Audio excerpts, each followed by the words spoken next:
Good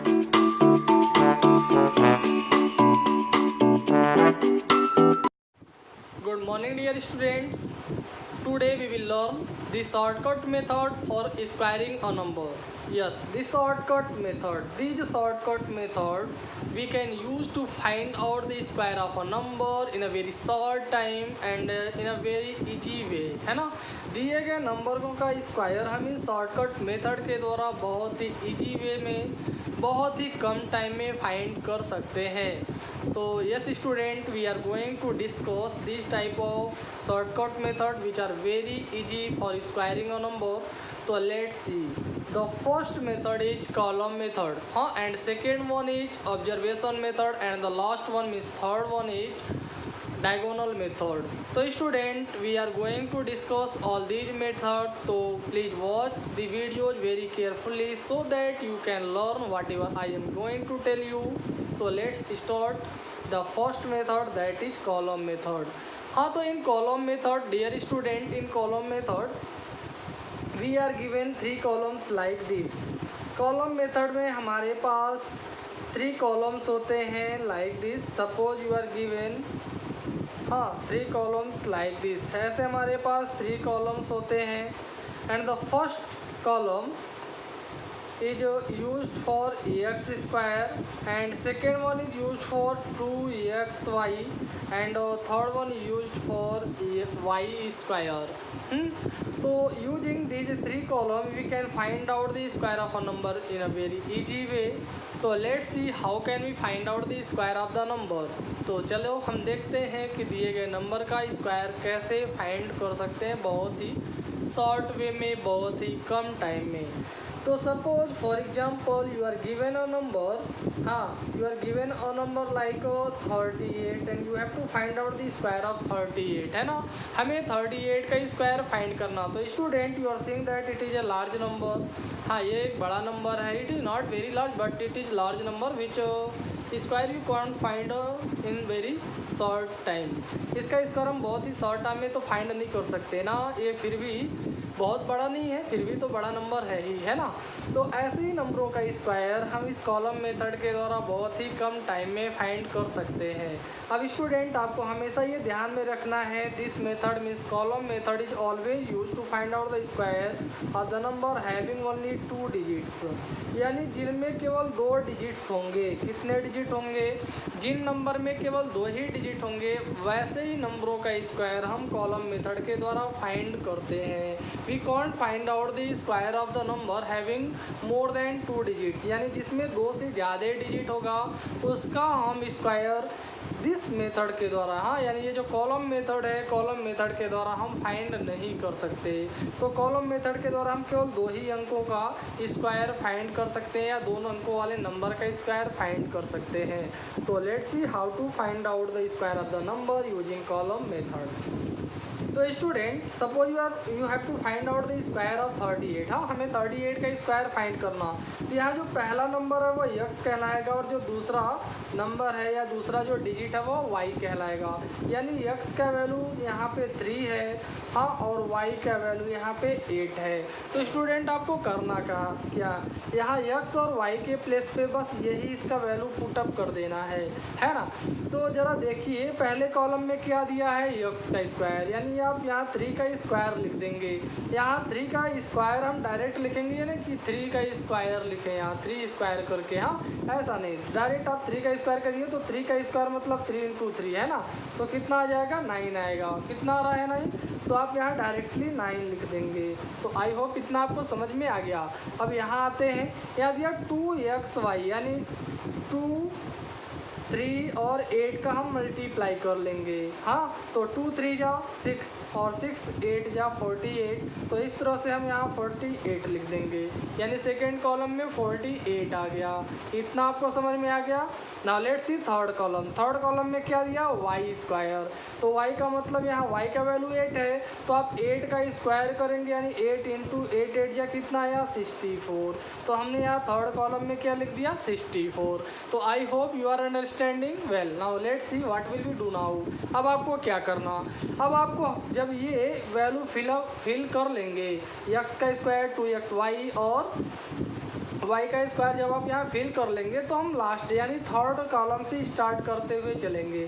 third column से आपको start क्या करना, you have to leave the unit digit, यानी जो यहाँ यूनिट डिजिट है वो आपको छोड़ देना है। बाकी जितने भी डिजिट बच रहे हैं, 1 या 2 या 3, जितने भी अंक बचेंगे आप उसे नेक्स्ट कॉलम में ऐड कर लेते हैं। तो आप यहाँ यूनिट डिजिट 4 है यानी वंस का डिजिट 4 है, ये छोड़ दीजिए, बचा 6 को आप यहाँ ऐड कर लेंगे। हाँ, तो ऐड करने पे कितना आएगा, ऐड करिए 8 और 6 14 को 4 कैरी 1 और 4 में 1 कैरी ऐड हो गया 5 आ गया। अब वही स्टेप फिर आपको अपनाना, जैसे यहाँ पे आपने यूनिट डिजिट छोड़ा था यहाँ भी आप यूनिट का डिजिट छोड़ दीजिए। हाँ, leave the ones digit and remaining digit must be added to the next column. अब नेक्स्ट कॉलम यानी फर्स्ट कॉलम है ना यहाँ, तो इसमें हम यहाँ जो बचा हुआ डिजिट 5 है ऐड कर लेंगे। तो ऐड कर लेंगे 9 और 5 कितना आ गया, 14 आ गया। हाँ, तो इस तरह से हमने तीनों कॉलम को सॉल्व कर लिया। बस इतना ही आपको करना, पहले ये जो वैल्यूज़ दिए वो आपको लिख लेना है, फिर थर्ड कॉलम से यूनिट डिजिट को छोड़ देंगे, जो बचेगा डिजिट वो सेकेंड कॉलम में ऐड कर लेंगे। ऐड करने के बाद फिर आप यहाँ यूनिट डिजिट यानी वंस का डिजिट छोड़ दीजिए, बाकी जो बच रहा है उसको फर्स्ट कॉलम में ऐड कर लीजिए। अब ऐड करने के बाद यहाँ जो फर्स्ट कॉलम में आएगा, हाँ, तो यहाँ आप लिख सकते हैं सो स्क्वायर ऑफ 38, यानी 38 का जो स्क्वायर होगा यहाँ, ये फर्स्ट कॉलम में जितना भी डिजिट या जितना भी नंबर आएगा टोटल आप एज इट इज लिख देंगे। जैसे यहाँ 14 आया तो 14 लिख दिए, और इसके बाद सेकेंड और थर्ड कॉलम में जो आपने यूनिट का डिजिट छोड़ दिया है वो डिजिट यहाँ पे लिख देंगे 4, और यहाँ भी 4 है तो 4। So 1444 is the square of 38। हाँ, 1448 38 का स्क्वायर आ गया, तो दिस इज द आंसर। तो student, I hope you have understood how to find out the square of a number using column method. हाँ, बहुत ही इजी मेथड है ना, ऐसे आप प्रैक्टिस करेंगे 2 3 4 6 क्वेश्चन, तो I hope you can do in very short time and very easily. तो thank you. Okay dear students, now let's see second method for squaring a number, that is observation method. So how can we find out the square of a number using observation method? Let's see. So student, in this method, means in observation method we have to divide the given number in 2 parts. हाँ, observation में हमें क्या करना होता है, दिए गए number को 2 पार्ट में डिवाइड करना होता है, यानी दिए गए नंबर को हम 2 पार्ट में ब्रेक करेंगे, और इस तरह से इसे ब्रेक किया जाता है 2 पार्ट में। इस तरह से हम इसे बांटते हैं कि जिसका स्क्वायर हम इजी वे में फाइंड कर सकें, जिसका स्क्वायर हमें याद हो, या फिर हम जिसका स्क्वायर इजी वे में फाइंड कर सकते हैं।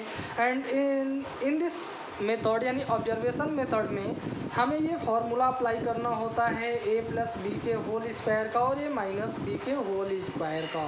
हाँ, तो आप चाहे a प्लस बी का होल स्क्वायर लिखें या x प्लस वाई का होल स्क्वायर लिखें, बात एक ही होता है। हाँ, चाहे हम बोले a प्लस बी या x प्लस वाई, हाँ, तो इट्स नो मैटर। तो a प्लस बी के होल स्क्वायर का फॉर्मूला आप लोग जानते हैं क्या होता है, a square plus 2ab plus B square, है ना।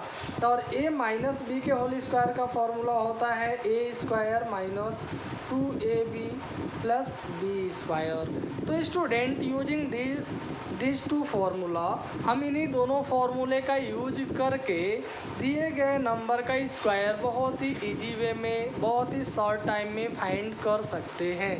तो let's see how can we find out.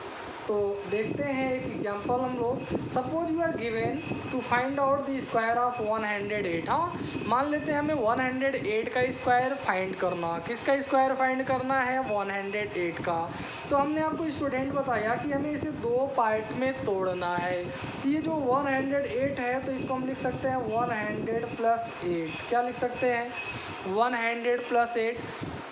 ये 100 के बाद है तो 100 प्लस 8 हो गया। अगर पहले रहता यानी 100 के पहले रहता, जैसे 94 है, 96 है, 95 है, 91 है, तो ये 100 के पहले आ रहा ना, तो ऐसे में हम इसे 100 माइनस करते, यानी 100 से माइनस करके तोड़ते, है ना, ब्रेक करते। तो यहाँ पे 108 है तो हमने लिख दिया 100 प्लस 8, यानी 2 पार्ट में इसे हमने ब्रेक कर दिया। इसको प्लस या माइनस करने पे सेम यही नंबर आना चाहिए जो यहाँ गिवन है। तो 108 है, तो 100 + 8 मतलब 108, दोनों को ऐड करेंगे तो उतना ही आएगा ना। तो इस तरह से आपको इसे ब्रेक करना होता है ना। अब यहाँ स्क्वायर है तो आप यहाँ स्क्वायर रखिए। तो इस तरह से यह बन गया a + b का होल स्क्वायर। क्या बन गया? a + b का होल स्क्वायर। तो आपको करना क्या, बस इसी फॉर्मूले में रख देना। पहला नंबर यानी a है, दूसरा नंबर यानी b है। तो a मतलब 100 का स्क्वायर, यहाँ हो जाएगा 100 का स्क्वायर प्लस 2ab यानी 2 × a यानी 100 × b यानी 8 प्लस b स्क्वायर यानी 8 का स्क्वायर यहाँ आ गया, है ना। तब यहाँ स्क्वायर कर लीजिए। 100 का स्क्वायर करना आपको पता है, बहुत ही इजी होता है। हाँ, 100 का स्क्वायर करेंगे तो यहाँ 2 जीरो है तो कितना जीरो हो जाएगा? 4 जीरो, यानी जितना जीरो रहेगा उसी का डबल हो जाएगा, है ना। प्लस 2 × 1 = 2 और 2 × 8 = 16 यानी 1600 आ गया। 8 × 8 = 64 ये हो गया। तब क्या करना, सभी को ऐड कर लेना है। 0 में 4 ऐड कर लेंगे तो 4 आ गया। फिर 6 में 0 ऐड करेंगे 6 और 0 ऐड कर लेंगे 6 आ गया। हाँ, यहाँ 6 है, यहाँ 0 ऐड कर लेंगे 6 आएगा। 1 में 0 ऐड करेंगे 1 आएगा और यहाँ पे क्या आ गया? 1 आ गया। तो इस तरह से आपका आंसर आ गया 11 66 4। तो this is the square of 108। हाँ, तो ये 108 का स्क्वायर आ गया। किसका स्क्वायर आया? 108 का। तो student, I hope you understood well. Now let's see one more example. एक एग्जाम्पल हम लोग और देख लेते हैं। Suppose you have to find out the square of 96। मान लेते हैं हमें 96 का स्क्वायर फाइंड करना। तो आपको यहाँ दिख रहा है 96 क्या है? 100 के पहले आ रहा ना। तो आप इसको लिख सकते हैं 100 - 4, यानी 100 से 4 माइनस कर देंगे तो क्या 96 आएगा ना, इसके इक्वल आएगा ना। तो हमने आपको बताया था इसको इस तरह से 2 पार्ट में ब्रेक करना है, प्लस या माइनस करके, कि यहाँ जो नंबर है उसी के इक्वल रहे, है ना। तो आप इसे प्लस करके भी तोड़ सकते हैं, 2 भागों में बांट सकते हैं। माइनस करके भी आप इसे 2 पार्ट में तोड़ सकते हैं। तो यहाँ माइनस करने पे आ रहा तो आप माइनस कर लेंगे, यहाँ प्लस करने पे आ रहा है तो हमने प्लस कर लिया, है ना। तब यहाँ स्क्वायर है तो यहाँ होल स्क्वायर हो गया। अब बस आपको करना क्या, वही फॉर्मूला यूज कर लेना है। कौन सा? a - b के होल स्क्वायर का। तो ये क्या कहता है? a² - 2ab + b स्क्वायर ना। तो a स्क्वायर मतलब 100 का स्क्वायर हो गया। हाँ, -2ab यानी 2 × 100 × 4 यानी -2ab हो गया, प्लस b स्क्वायर यानी 4 का स्क्वायर ये हो गया, है ना। तो इस तरह से ये क्या आ जाएगा? 100 का स्क्वायर कर लेंगे तो 4 जीरो, यानी 2 जीरो है तो 4 जीरो हमने बताया था, उसका डबल हो जाता है जितना भी जीरो रहेगा स्क्वायर करने पर। तो ये 10,000 आ गया। और 2 × 1 = 2, 2 × 4 = 8, 800 आ गया और 4 × 4 = 16 आ गया। हाँ, तो आपको ये दिख रहा है स्टूडेंट, आप ये देख रहे हैं कि जो 16 है ये प्लस में है और 10,000 आपका प्लस में है। तो प्लस वाले नंबर को हम ऐड कर लेंगे। हाँ, तो 10,000 में 16 आप ऐड कर लेंगे तो ये आ गया 10,016 - 800। हाँ, अब इसी को माइनस कर लीजिए। 6 से 0 निकलेगा 6 आएगा, 1 से 0 निकलेगा 1 आएगा। हाँ, और यहाँ 10 से 8 निकलेगा तो 2 आएगा और यहाँ पे रह गया 9, यानी 90 × 16। हाँ, that is the square of, हाँ that is the square of 96। हाँ, तो 96 का स्क्वायर कितना आ गया? 90 × 16। तो student, I hope you have understood very well. हाँ, how to find out the square of the number using observation method, यानी observation method के द्वारा हम दिए गए नंबर का स्क्वायर कैसे फाइंड करते हैं। हाँ, आई hope you have understood. Thank you.